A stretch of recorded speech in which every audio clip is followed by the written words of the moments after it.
volt, aztán hajnalban.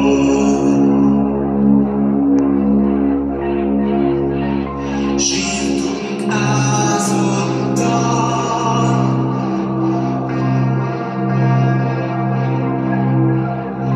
azóta hajtjuk a bajt, amit mindig a másik akart, míg az elhízott városokban már iszik a futóhomok, és dobognak a lovasok.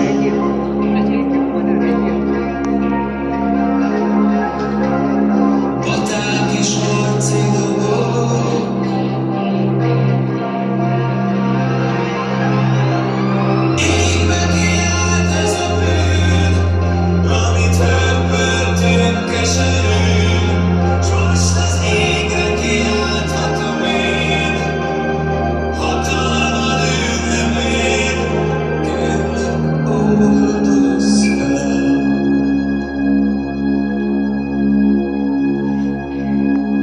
Mert más már fel nem emel,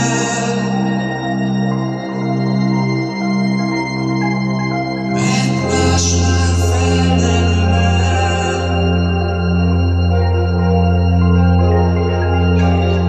Magamnak vagyok teher, ide a te igényekkel,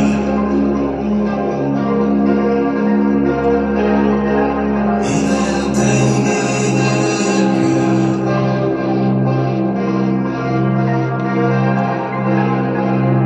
Mélyből szól ez a hang, mikor vészről zúg a halang, és felragyog újra a kert.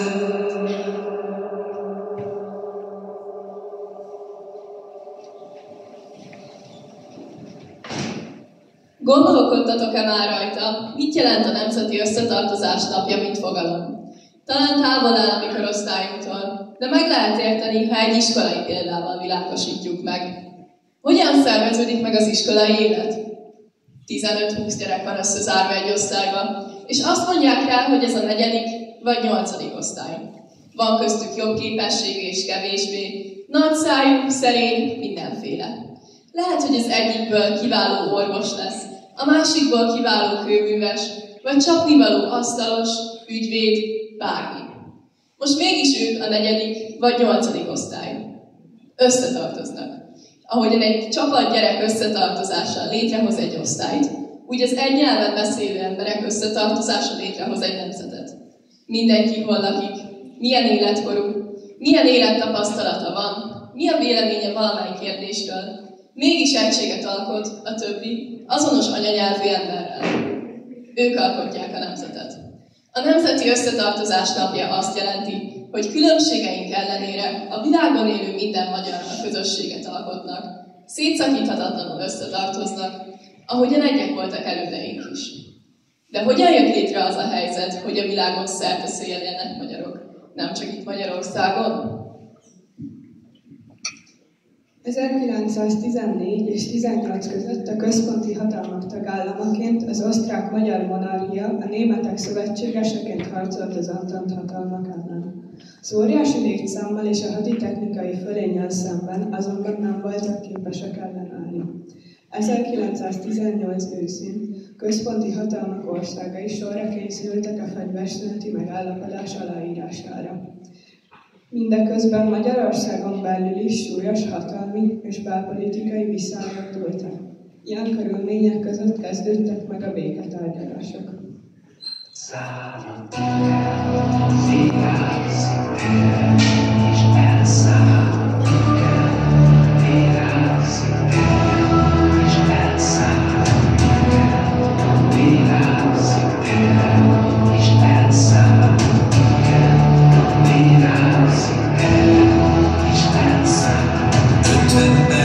Hol vannak az órák?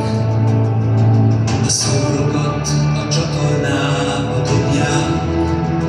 Mi csak ülünk a kultúra romjain, s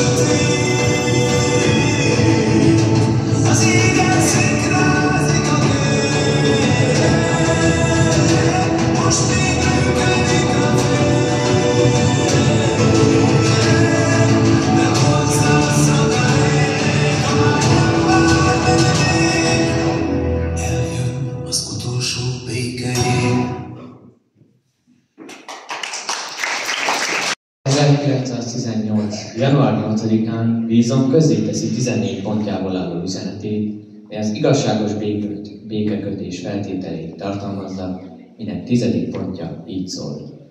Ausztria Magyarország népeinek, melynek helyét megoltalmazni, biztosítani kell, legelső alkalommal lehetővé kell tenni önálló fejlődésüket. Majd újabb 4 pontban kifejti, a népek akaratuk ellenére nem tolhatók egyik államból a másikba. Magyarország ennek ellenére súlyos büntetést kapott. Az Antant hatalmak úgy döntöttek, Magyarország területének nagy részét a szomszédos országokhoz csatolják. Ha kifordult a sarkából a föld, ha leolvadt az ég, volt róla nap, ha a háború már a lelkedben is kitört és meggyötört, hidd el, mindegy, minek képzeled magad, csak ember maradj. Újra látsz, aki voltál, mielőtt végleg elromolnál, mindegy, minek képzeled magad, csak ember maradj. Újra látsz, aki voltál, csak egy rosszul dúdolt zsoltár, mindegy, minek képzeled magad, csak ember maradj. Háborúban hallgatnak a múzsák, mindenki szakért és beszél, életveszély, és akik az álmodat tönkre zúznák, azok az a baj, soha el nem ér, de te ember legyél. A magamfajta talán nem is éri meg, de nagy vihar közeleg. Mégis maradnak itt öregek, gyerekek, akikben újra magamra ismerek. Újra látsz, aki voltál, csak egy rosszul dúdolt zsoltár, mindegy, minek képzeled magad, csak ember maradj. 10 óra után 1-2 perccel jött a végzetes hír. Előbb Pesten, majd ahogy szétterjedt a hír, mindenhol az országban fordult karangok.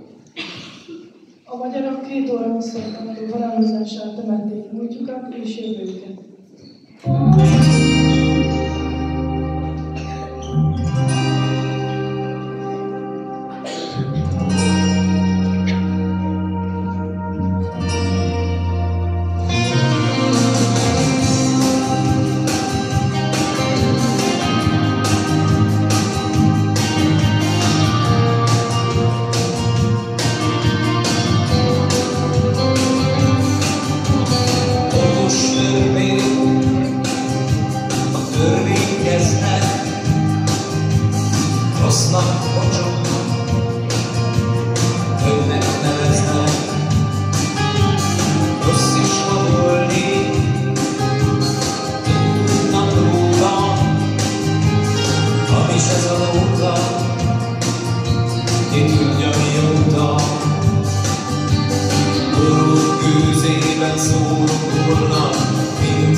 Csak ilyen, ki szeret, látom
ruháiba öltözött, perceken belül fekete gyászlapok levettek mindenütt, az ablakokban fekete drapériák. Az emberek fekete gyászruhában mentek az utcára. Emberek, asszonyok, férfiak, gyerekek mentek az utakon, patakzó könnyekkel, nem egyszer, hangosan zokogva. Emberek házták az öklöket az ég felé hangosan átkozódva. Az oktogon sarkán egy rokon katona letépte zubonyát, és könyökben levágott csonkakarját mutatva, őrjöngve kiabálta. Az utcában ismeretlen, egymás soha nem látott emberek borultak egymás nyakába. A terek padnyain zokogókat vettek körül vigasztaló emberek, és az állandó és szakadatlan harangzúgásban rohant bele a gyászba és kétségbeesésbe ezer pesti rikkancs. Rendkívüli kiadás. A lapok gyászkeretben mindenki mohón olvasta azt, amit úgy is tudott, mindenkiben fellángolt a tehetetlen düh, és csoportokban vezércikkeket olvastak fel hangosan. Múzeumtéren elkezdték a himnuszt énekelni, és a harangok kongtak szakadatlanul, szinte elviselhetetlenül. A templomok gyorsan megteltek síró emberekkel, hisz a kétségbeesés mélyén mindjárt Istenbe próbáltunk kapaszkodni. Papok mentek fel a szószékre, megkísérelni a lehetetlen. Vigasztalni ott, ahol nem volt vigasztalás. Vidéken is ugyanez volt a kép. Harangkongás, gyász, kétségbeesés mindenütt. Néhány ökölcsapáson, kisebb verekedéseken kívül rendzavarások nem nagyon fordultak elő, hisz minden italmérés zárva volt, és minden közbiztonsági intézkedés megtörtént. Csak a harangok hangtak 10 órától kezdve minden városban és minden faluban 2 órán keresztül.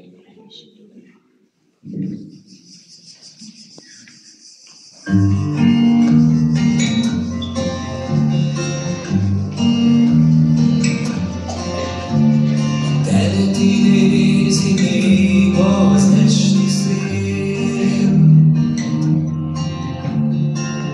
Mindenki számolna meddig él. Mennyi lehet, ami hátra van, mit kéne még megtenni biztosan, vagy talán már vágytalan délután.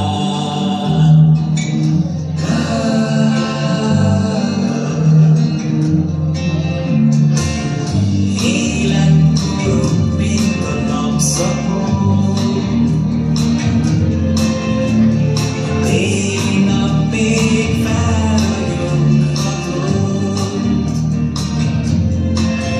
Aztán észre se veszed, és már este van, az idő meg szétszólt a boldogan magány, várhat az élet alkonyán.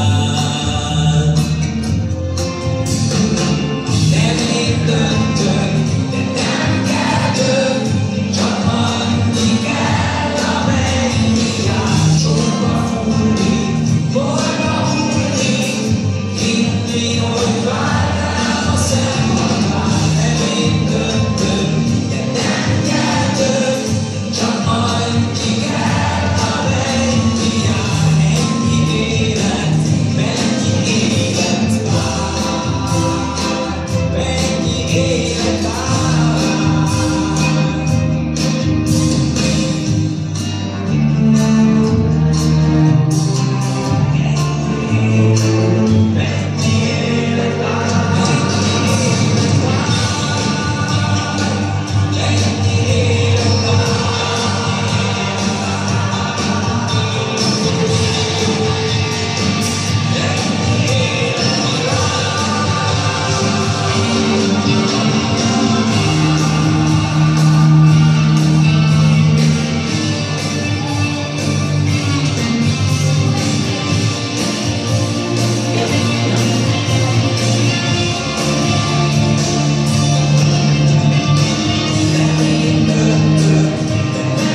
június 4-e.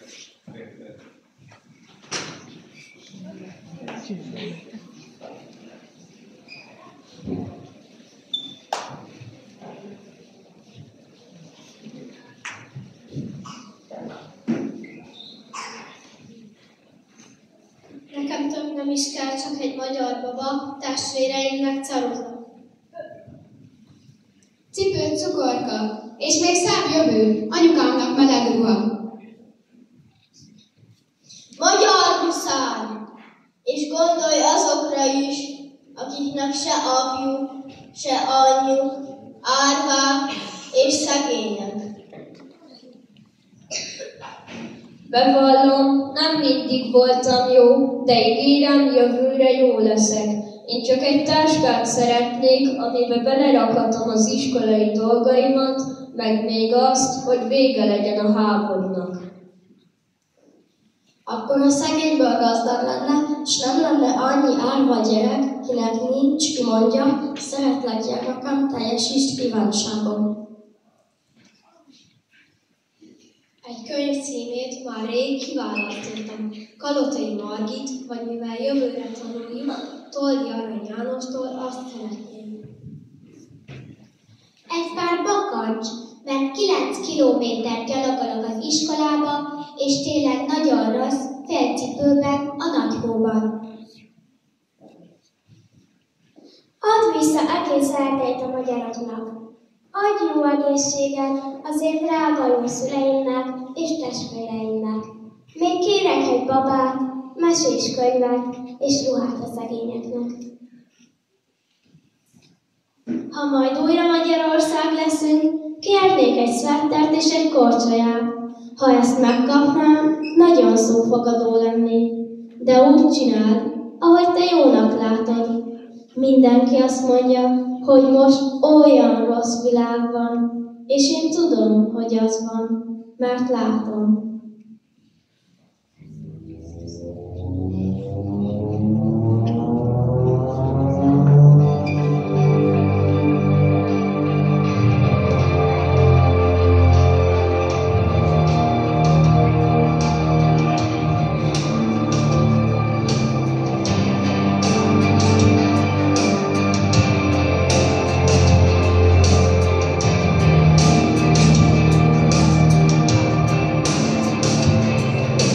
Vészes szelek marnak, bolygók szétszakadnak, felpörgetve élünk, megmaradva vannak.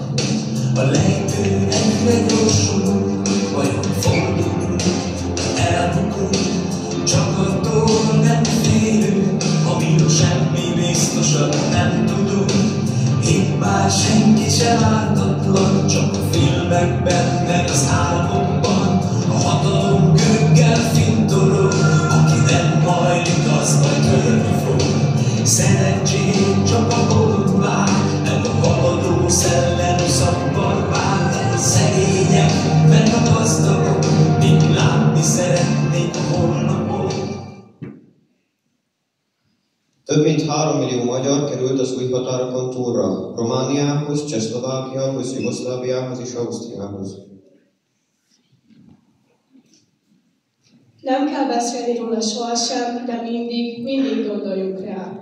Mert nem lehet feledni, nem, soha, amíg magyar lesz és emlékezet, jog és igazság, becsület, remény, hogy volt nekünk egy országunk a földön, melyet magyar erő szerzett vitézül, és magyar szív és ész tartott meg bizony. Egy 1000 évnek vére, könnye és verejtékes munkája adta meg szent húsokat egy drága hagyatékhoz. És nem lehet feledni, nem, soha, hogy a miénk volt a kedves Pozsony, ha a királyokat koronáztak egykor, és a legnagyobb magyar hirdette hírvel nem volt, de lesz még egyszer Magyarország. És nem lehet feledni, nem, soha.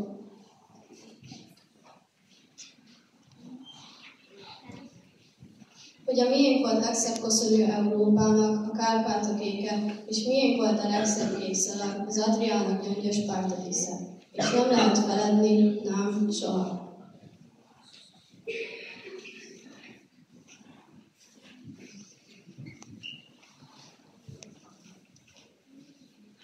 De miénk volt nagy bánya, Ferenc festett mestereknek álma, napfényes műveket föltűnnek, és egész világán összederül, és ezt nem lehet feledni, nem, soha.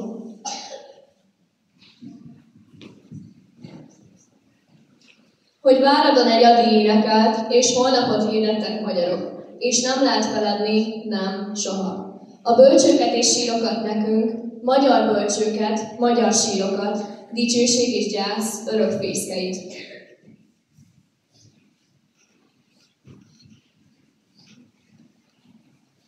Mert kifeledni, hogy Verecke útján jött a hazába a honfoglaló nép, és kifeledni, hogy erdélyi síkon tűnt a dicsőség nem múló egébe, a szabad és ifjúság Petőfi Sándor. Ő egymaga, a diadalmas élet, út és igazság csillaga nekünk, ha őt fogod követni árban, gyászban, balsosban és kétségben, ó magyar, pokolkapun is győzni fogsz, s földön föltálad már a mennyet.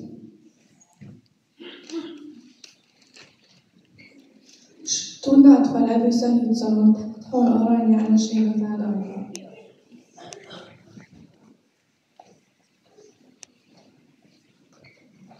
Mernéd feledni kincses Kolozsvár, hol Korvin Mátyás ringete a bölcső.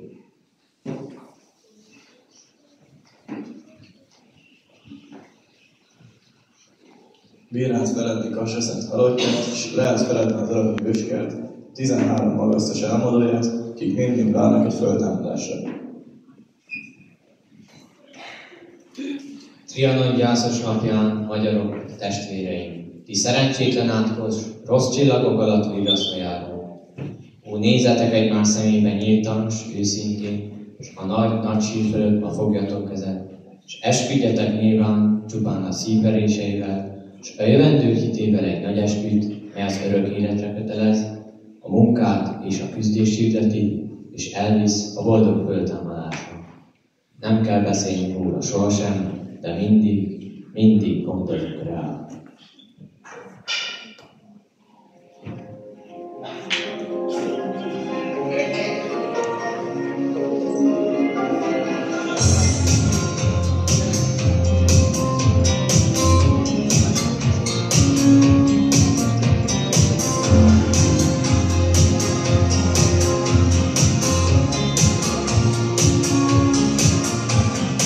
Éjjel végre elmúlt, de elkésett a hajnal, a fények kapcsol.